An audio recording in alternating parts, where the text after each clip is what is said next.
正我们看到这一次的泄密案件，日本的东京威力，他第一时间马上咻了一下来到了台湾，马上找到台积电去处理这个事情。为什么？因为对于日本人来讲，我怎么可以去做这样的事情？对台湾的新人来说，已经降得非常非常低。这其一，其二是什么？这没有处理好，后来会很惨。为什么？因为台积电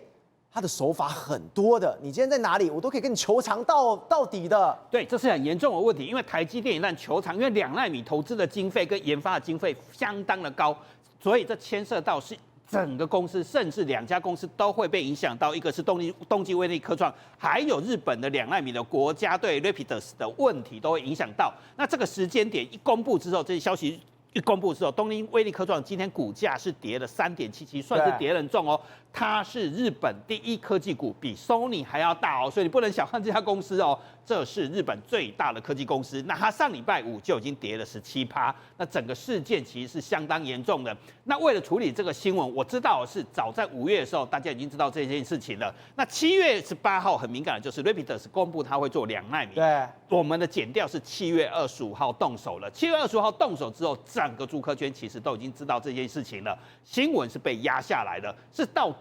昨天的时候。是我们的高检署同意让日经发新闻，所以日经是发独家新闻，这是因为牵涉到非常巨大台湾跟日本的关系，以及台积电跟它第2大供应商的关系，所以是由日经先让日方让他有面子，而且同时去征询说，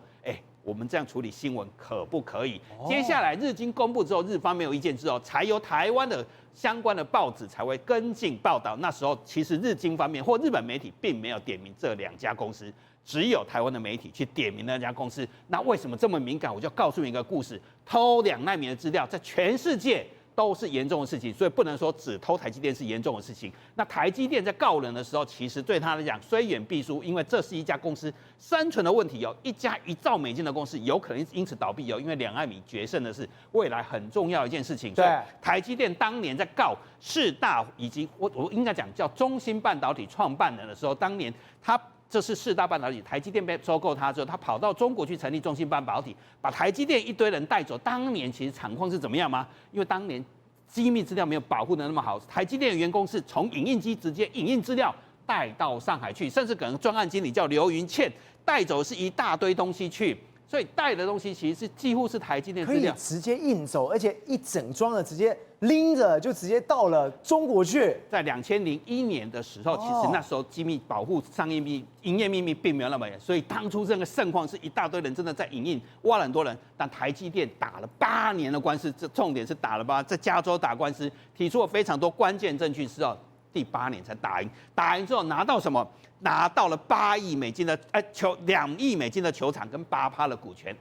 ，8%的中芯股权是交给了台积电，并且让中芯创办人张汝京不能再担任中芯。所以你今天地点再远，时间拉得再长，我跟你耗到底，你得罪我了，你伤害到我了，我跟你求偿到底。这是台积电生存的3件重要的事情之一，不能让人家偷走机密。那我来讲。刚刚博士也讲很清楚嘛，每个图是分得非常清楚了，尤其像匝道这道路电路怎么设计，其实是分得清楚了。那有没有用台积电的事情，到时候我们去看 Rapidus 的2奈米到底有没有用到？当然，这个我不能乱预测。那我拿出来，这个是三星的电路图跟苹果 A8，那懂的人一看说，你有没有台积电的指纹？有没有台积电怎么设计绕过电路，让良率更好，让效能更高？其实像 Gate 这个，其实都是看得出来，一比较就看得出来。所以当年在打官司的时候，台积电是有拿出来哦。我点13微米是怎么做的？我点15微米是怎么做的？你为什么跟我一模一样？你怎么照抄？所以他在提出了秘密证据哦。当然，这里面有很多证据跟设计是后来不能公开了。对。可是台积电是提出来，你长得跟我一模一样，你是怎么解决这个问题的？我是有专利的哦。例如我怎么匝道怎么绕过去的，电路怎么绕过去的，我避免干扰效应，我能让用电效率跟运算效率更好，这是有专利的。当然，台积电经过了中芯这件事情，还有梁孟松这件事情之后，它确实把人切割得非常的细，一个单位就是一个博士可能只做一件非常小的事情，一个很重要的工程师只做一件事情，所以为什么这一次他偷几百张图，要500个人偷？魏哲家说拿500个人偷也偷不了。但是重点是，很多人在猜测是不是他在偷学台积电放量的技术，解决良率的技术。当然这都是市场猜测，因为他引进了叫做 IBM 的2奈米技术，它是实验室的技术，它能不能量产，能不能放量很大，有没有良率怎么样？是不是他在抉择这个问题？那现在是市场在猜测，但是他是翻拍了几百张图，那这些图有没有被用在 Rapidus 的先进制程里面2奈米里面？到时候一检验是会被检验出来。所以只要一打开出来，台积电的晶圆板里面都藏有密码的。对，你这密码一对，你说你没有，你说你没有偷。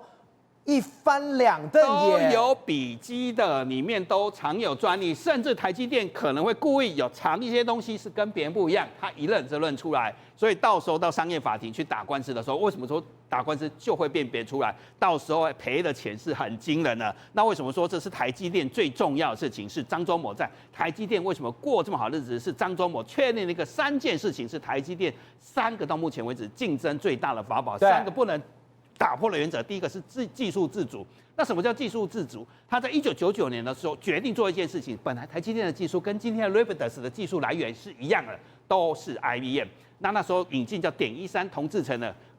联电决定走这条路。台积电的张忠谋说不行，跟曾凡成2个一起联手说，我们不要再用 IBM 的，我们一定要技术自主。所以从那时候.13微米之后，台积电就决定走自己的路。所以这是台积电最重要一件事情之一。第二件事情是先进制程要领先，所以那时候台积电梁孟松走的时候，其实台积电跟三星都在28微米。梁孟松干了一件事情是非常厉害的，我们在竞争20奈米的时候，梁孟松说不要，我们直接去挑战14奈米。结果他早台积电半年开发出14奈米，台积电开发出来是16奈米，所以这件事情对台积电打击很大。台积电就确认这件事情。我以后不能再输任何一个人，我一定要领先。第3个是犯我台积电者一定追杀到底，追杀到底。所以他法务一直都是台积电最重要的人，包括现任的法务长方淑华，他是资深副总，而且他重要是营业秘密保护，他在做这件事情，所以他是台积电资深副总。包括张忠谋跟曾凡成，以及去年刚刚卸任的法务长陈国慈，都是台积电最重要的3本柱。所以台积电如果能够走到今天，就靠这3件事情。所以，如果今天他真的偷制程的话，那不管他是不是台积电的第2大客户，不管他是我们多友好国家，恐怕会追杀到底。国正，这样看起来，如果东京威力，我们真的希望他不要去偷窃，他今天不要去抄袭，我们希望我们台日都可以这么好。但如果今天他真的抄袭，而且我们刚刚讲电路板上面是有秘密的，一对照出来之后，如果我真的抓到了，东京威力真的会很惨吗？会有一个天价的赔偿吗？对，如果用我们现在半导体分析界或者是半导体第一分析师叫陆行之他们的推估嘛，我们在算这个价值的时候是在算说，我开发到2奈米，我一路花了多少钱呢？今天台积电1年的资本支出300亿美金、400亿美金呢，用多少工程师的心血去砸出来的？它是未来竞争最重要的东西，所以陆行之就估出来嘛，我们当年拿了中芯8%到10%啦，因为有人说8%、10%啦。还要再赔2亿美金啊！那当初是.13跟.15微米，研发成本是多少？是比例算出来的。你伤害营业多大？当然现在2奈米还没有商业化了可能不是这样赔。可是他一算的话，现在东京威力科创可能要拿几百亿美金的设备来抵给台积电，几百亿美元的设备，你要去赔偿人家，因为你偷我的资料。当然我没有说他有偷了假设被证明是你真的偷，是几百亿美金的设备，白白让台积电用，因为台积电本来就用他的设备嘛，几百亿，或者是拿日本2奈米国家队 Rapidus 的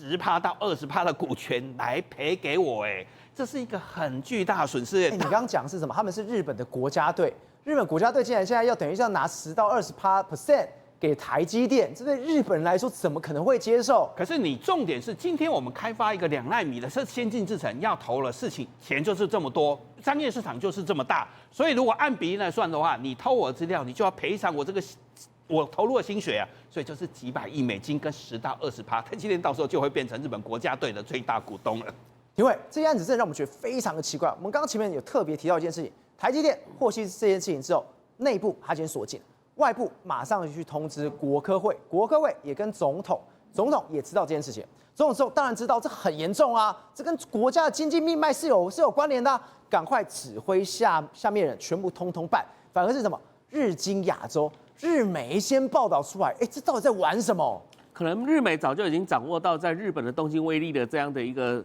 情况哦，而且可能早就有风闻了哦。那既然这个案子已经那么久了一段时间了，那以往台积电我们知道说它的保密措施做的是非常扎实，对，一直到现在来讲的话，如果说真的有出现这样的一个小小的瑕疵来讲，基本上已经在做所谓的亡羊补牢的一个做法。不过我们今天非常的讶异的是，为什么是日本媒体先报？而且这个日经亚洲它其实是位在新加坡，它的主要母公司是在日本的日经新闻嘛。那所以这事情来讲的话，跟日本应该是有关系。那我们如果尝试着去思考看看，谁最不希望说这个日本这边来讲的话，拿到这个相关的机密的？当然是台湾这边嘛，对，所以我们认为说，因为日经亚洲其实是蛮亲台的哦，而且过往来讲的话，我们所有的赖总统、吴钊燮部长或者什么以前的吴钊燮外交部长或者是什么的，很多我们的台湾的政治人物首选的接受日本的，除了读卖之外，另外就是接受日经亚洲来做专访，所以有很多的跟日经亚洲之间的一个好朋友之间来讲是有一些联系管道，所以这件事情既然在台湾已经检调已经办了那么久的情况之下，我相信啊，或许有一些风声已经先传给日本，有一些出口转内销的概念，然后让大家也知道说，其实我们台湾在做这个方面来讲的话，政府是有它的角色的。什么意思呢？你看现在我们不是在跟美国谈232吗？对。那如果美国说，那你台湾台积电不好的话，全部都到美国来，我们美国可以保护它，我美国可以让这个机密不会流到中国那边去啊。那现在感觉这个新闻出来是说，台湾政府已经大动作做起来了，因为它整篇报道当中，它是一个比较客观持平的报道，它没有去批评说台湾政府做得好或做得不好，它只是告诉大家说台湾政府正在做这件事情。所以从这个内容来看的话，可以感觉得到赖政府似乎想要用一个外国媒体来表达台湾自己现在政府有在动起来，针对这种国安的这个部分呢，包含高阶晶片的这个保密的措施都在做，而且很扎实在做，甚至于说巨细靡遗的告诉你说假扮成计程车司机或等等之类，在那边等或怎么样之类的，在高铁站星巴克全部都讲了巨细靡遗。而且日经他写非常细哦，他说高检署，他连高检署这么精准的用词都写了，而且说什么多少人已经被逮，多少人已经被羁押。哇，消息这么灵通啊！因为你在日本的相关的人等，如果他要了解到台湾那么多的细节的话，不容易。对，这基本上都是台湾这边的消息放到给日本人之后，才由日本的媒体放出来的。所以显然现在就是在告诉川普政府，或是告诉全世界说，台湾现在在机密保护方面来讲的话，做得很扎实，请你们不要担心，继续把台积电留在台湾。我觉得有那种感觉、那种气氛在这里面，否则来讲的话，他早就批评，台湾做得不够，你全部都应该搬到日本、搬到美国去，甚至于说你让日本偷一下又怎么样，对不对？这种氛围应该会出来才对。但是这一个报道当中，它是一个比较持平的报道。所以并没有说去苛责现在的赖政府或怎么样之类，反倒是很细的把它写出来。所以显然是什么？有人把资料喂给这个日经亚洲嘛？那如果资料是喂给日经亚洲的话，你看刚刚提到的，你就高检署这怎么这样的一个专有名词都全部都用出来，然后另外人都抓到，他都知道对，竹科的星巴克，竹科星巴克，大家知道说竹科星巴克在哪里吗？哈，那有些人当然知道，有些人不知道。所以什么意思呢？就是说，基本上有人喂资料给了日本媒体，而出口转内销的情况之下，是要告诉全世界，台湾目前的保密措施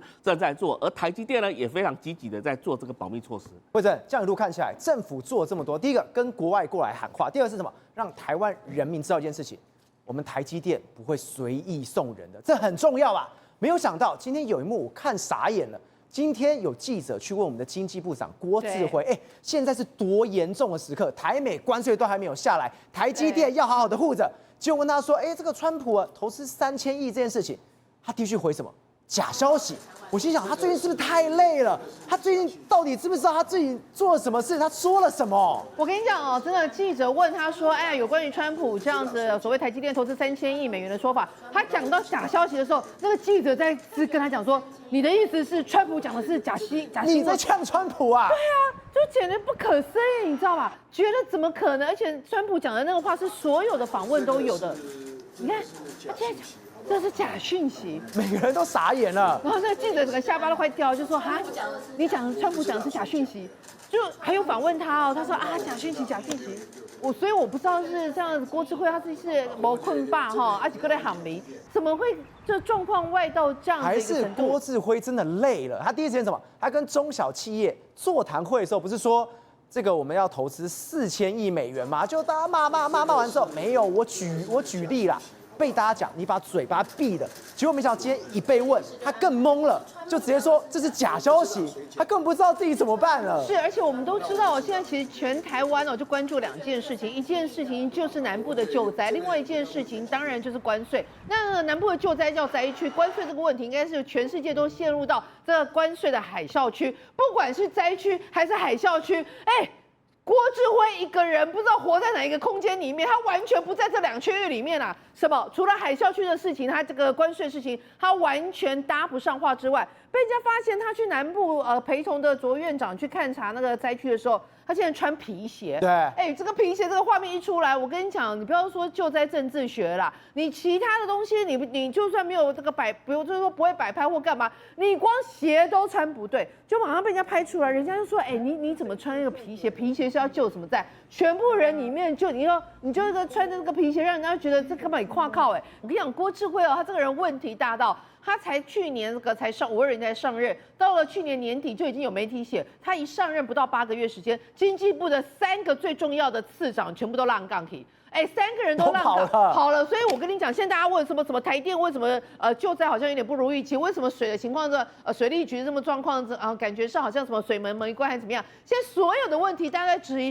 是不是就是你经济部长从头到尾状况外，然后呢可以用的这些左右手全部都因为你而浪杠而吓跑了，所以才导致现在经济部感觉上完全使不上力。那再来，你要知道，关税这件事情从4月开始，还记得吗？我们的行政院长安心税，谁叫行政院长安心税了？是不是就是你经济部长完全没有发现整件事情的严重性？然后呢，有没有安心税之后，隔天被人家痛骂一顿，就说整个我们关税是32%，你还叫大家安心税？结果，我应该要管这个主要谈判这个部分，因为所有受到冲击产业的，全部都是你经济部所管辖的这一些中小企业。然后呢，你竟然做到后面，而且从头到尾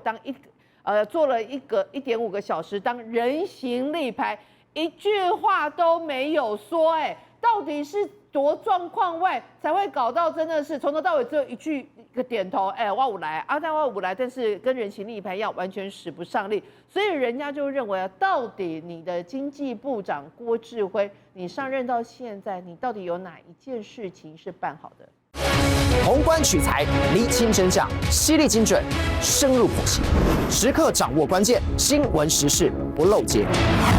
老时段，新气象，我是钟浩和，关键时刻2.0，全新出击。